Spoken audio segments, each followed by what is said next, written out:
पता नहीं क्या क्या ये नन्हे नंद नंदन को कहते हैं। अब कल जो आए वे शाम को पता नहीं क्या बोध बोध करके कह रहे थे। आज बात स्मरण आई तो भद्र ने पूछ लिया, बुद्धू को बोध होता है तो वह बुद्ध बन जाता है। श्याम खिलखिलाकर हंसा, तू बुद्धू है?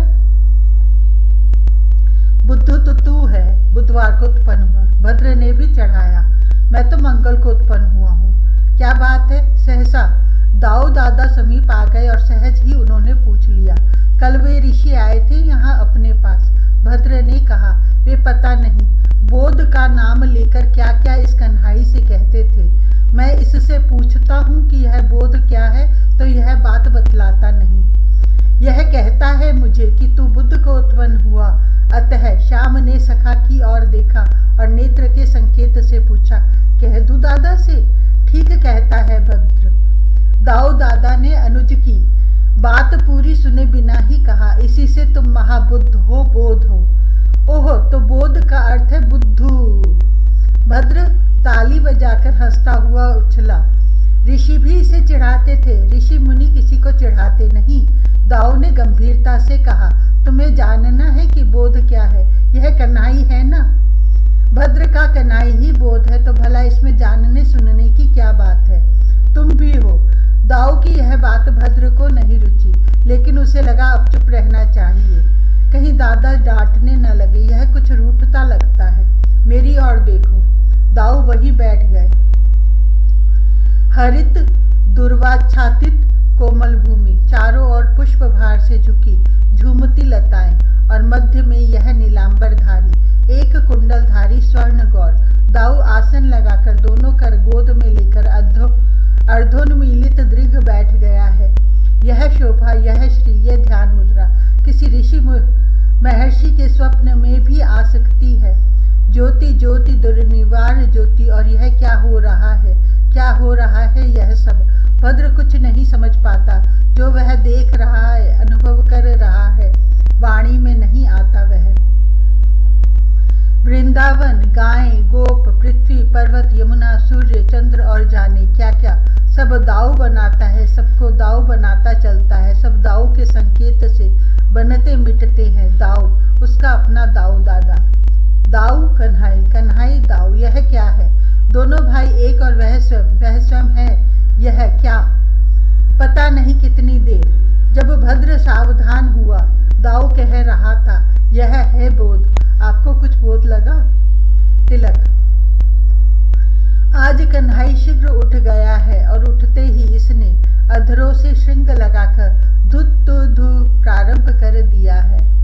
यह लो, अब तो नंदग्राम के सब घरों में श्रृंग गूंजने लगे हैं। यह सब ध्वनियां नंदगृह की ओर बढ़ती आ रही हैं। ये बालक मैया को सदा हड़बड़ी में डाले रहते हैं। आज गोपाष्टमी है, गायों का आज पूजन होता है। मैया चाहती है कि कन्हाई कुछ दूर से जागे तो वह समारोह का कुछ काम पूर्ण। लेकिन सायकाल कहा भी था बालकों से, कल गोचारण को नहीं जाना है, उठने में शीघ्रता मत करना। लेकिन इन बालकों की अपनी ही योजना रहती है। आज यह क्या हो रहा है? क्यों ये सब शंख श्रृंग बजाते नंद गृह की ओर इतने सवेरे आ रहे हैं? किसी वर्ष ऐसा नहीं हुआ है तो गोपियों के मन में भी कुतूहल जागना स्वाभाविक है। वे सब भी बालकों के पीछे चल पड़े हैं। कन्नू क्या है आज? मैया ने पूछ लिया। क्यों, गोपाष्टमी नहीं है? श्याम ने तनिक अधरों से श्रृंग हटाया। तो गोपाष्टमी है तो गो पूजन होगा। यह धुआंधार शंखनाद सवेरे सवेरे क्यों? मैया तनिक झल्लाई। तू ही तो बता रही थी कि गोपाष्टमी को भद्र की जन्मतिथि है। कृष्ण ने फिर क्षण भर को श्रृंग हटाया। भद्र, बेटा भद्रसेन। मैया पुकारने लगी है। यह भद्र तो बाबा के पास सोता है और सदा ब्रजराज के साथ जाग जाता है, किंतु इस समय तो भद्र शंख बजाने में लगा है। यह क्या, उसके शंख का स्वर सबसे पृथक गूंज रहा है। क्यों, भद्र का तू क्या करेगी? कृष्ण चौंका। मैया भद्र के जन्मदिन पर उसका जो सत्कार करेगी वह पहले स्वयं क्यों न करे? वह उसे झटपट स्नान करके वस्त्र पहनने चाहिए। मैया ने कहा, मैं उसे तिलक करूं।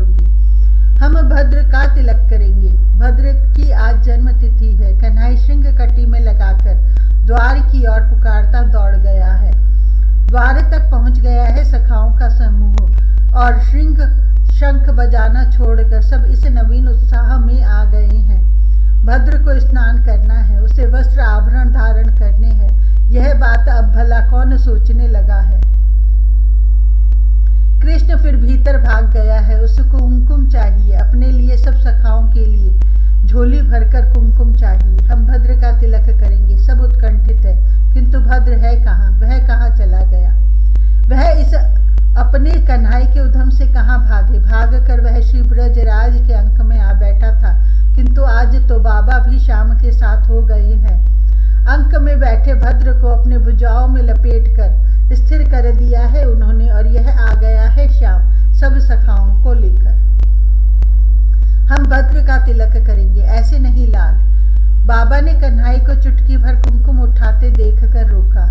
ऐसे अंगूठे से तिलक तो महर्षि शांडिल्य करते हैं, ब्राह्मण करते हैं, मैं भी करूं तो? श्याम ठिठक गया है। तुम लोग चाहे जिसे अंगूठा दिखा देते हो ना, बाबा ने हंसते हंसते समझाया, इसलिए तुम्हारे अंगूठे तिलक करने योग्य नहीं है। हम बिंद्र को तिलक करेंगे। ऐसे सीधे कहीं कृष्ण मानता है तिलक करो, किंतु अंगूठे से नहीं। बाबा ने कृष्ण के दाहिने हाथ की अनामिका छूकर बतलाया, इससे करो। श्याम के दक्षिण कर की पतली सुकुमार अनामिका पर तनिक सा कुमकुम उठा है और वह अपने सखा को तिलक लगाने जा रहा है। बाबा की गोद में बैठे, उनकी भुजाओं में बंधे सखा को कन्हई तिलक करने जा रहा है। यह तिलक आपके भाल पर भी तो लग सकता है। तुझे लूंगा कन्नू, आज तेरी वर्षगांठ है, तू क्या लेगा? बात कही तो भद्र ने है, किंतु जैसे सबके हृदय का प्रश्न इसके मुख से निकला है। कृष्ण बता तो सही, तू आज क्या लेगा? लो, दूसरे सब गोप कुमार तो पूछ ही रहे थे, यह दाऊ भी पूछने लगा है। श्याम, क्या लेगा तू? बरसाने से छकड़े आए हैं उपहारों से भरे, और द्वार से दौड़ता आया यह श्रीदाम। नंद नंदन के सामने ऐसा खड़ा हो गया है जैसे वह साकार ही प्रश्न हो। मैया ने आज खूब सजाया है अपने नील सुंदर को। यह सदा सुसज्ज रहने वाला नटनागर आज रत्नाभरणों से भरपूर अलंकृत है। आज भाद्र कृष्ण नवमी है। ब्रज में यही नंदलाल की जन्म तिथि है। आज गोप कुमार वन में गोचारण करने कैसे जा सकते हैं?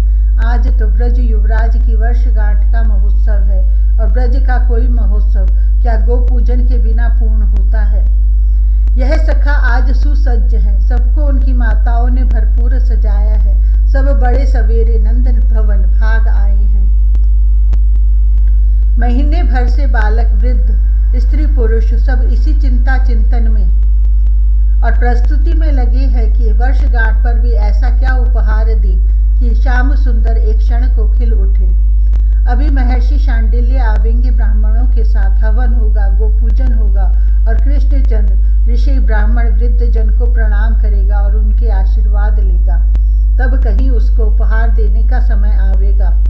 लेकिन गोप कुमारों ने उसे सवेरे ही घेर लिया है, और भद्र ने प्रश्न करके प्रश्नों की झड़ी को मुखर कर दिया।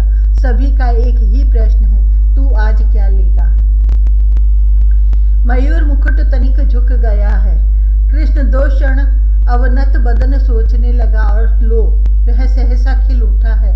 वह जैसे कूद सा पड़ा है वहीं। दोनों भुजाएं भद्र के कंठ में डालकर लिपटता बोला वह, मैं तुझे लूंगा, मैं तुझे लूंगा।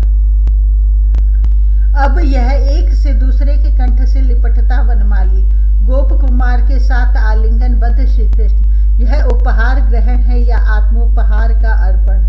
मैं तुझे लूंगा। यह लिपटा श्री दाम के कंठ से यशोदा कुमार, और कोई यह पीछे से खिलखिलाती बोल उठी है, इसे या इसकी बहन को। स्वर्ण गौर श्री दाम का मुख पाटल अरुण हो गया है, और कन्हई जैसे यह चपल भी कुछ संकोच में पड़ गया है। यह उपहार आज बरसाने में महोत्सव है। कीर्ति कुमारी की वर्षगांठ है आज। बृहस्सानुपुर बरसाने की शोभा का वर्णन कर पाना वैसे ही संभव नहीं है, और आज तो उसकी एक एक गली, प्रत्येक गृह का हर कोना मन लगाकर गोप गोपियों ने सजाया है। सखियों ने मानो सौंदर्य की अधिदेवताओं को सजाने में अपनी समस्त निपुणता आज न्योछावर कर दी है। आपको सबसे प्रथम किसका उपहार प्रिय लगेगा? ललिता ने परिहासपूर्ण पूछ लिया। तुम सबके किसी उपहार की मुझसे कभी उपेक्षा हुई है? वृषभानु नंदिनी स्वभाव से इतनी भोली है कि परिहास करने जाकर सखियों को संकुचित होना पड़ता है। वे कह रही हैं, तुमसे मैंने कहा किसी को अपने से पृथक माना है कि किसी के उपहार की प्राथमिकता देने की बात तू उठाती है। संपूर्ण शास्त्रीय विधि संपन्न हो चुकी है। देव भूदेव पूजन कब का हो चुका। ब्राह्मण सपत्नीक सुपूजित होकर आशीर्वाद देकर अच्छी प्रकार दान दक्षिण से तर्पित होकर अपने आवासों को जा चुके। प्रणति पाकर और आशीर्वाद देकर कुल गोत्र वृद्धाएं माता कीर्ति के समीप एकत्र हो गईं। वृषभानु बाबा को आज आगंतुक के सत्कार से अवकाश नहीं है। कभी कभी ही उत्साह की मूर्ति बना श्रीदाम आता है अंतःपुर में, अन्यथा वह भी सजा धजा आज बाहर अपने वयस्कों के सत्कार में लगा है। सखियों ने घेर रखा है श्री राधा को। आज वे अपने उपहार अर्पित करने वाली हैं इस अपनी प्राणभूता को। कितनी उमंग, कितने उल्लास, कितनी सचिंतता से इन्होंने अपने उपहार सजाए हैं। लेकिन उपहार अर्पण का प्रथम स्वत्व ललिता इसमें प्रमाद कैसे कर सकती है? हम तो तुम्हारी हैं ही, ललिता ने कहा। लेकिन नंदगांव से उपहारों के छकड़े आए हैं और संदेश आया है कि नीलांबरधारी अग्रज पूछते हैं, लली क्या लेगी? उनका आशीर्वाद। श्री राध के कंठ से अत्यंत क्षीण अस्फुट स्वर उठा। उनका मस्तक झुक गया। लेकिन छोटे भाई ने कुछ नहीं भेजा। हंसकर सखी ने कहा, भेजा है केवल एक पद्म पुष्प। तू इसे कुछ नहीं कहती है? दोनों करों से उस सुरंग सरोज को लेकर हृदय से लगाए कीर्ति कुमारी तो भाव समाधि में चली गई। उसका कदम्ब पुष्प सा रोमांचकंटकित श्री अंग, स्वेद धराद्र होते कौशेय वस्त्र, नेत्रों से झरती परम पावन प्रेम धारा। सखियां शांत मौन खड़ी है अपनी अधीश्वरी को की और एकटक देखती।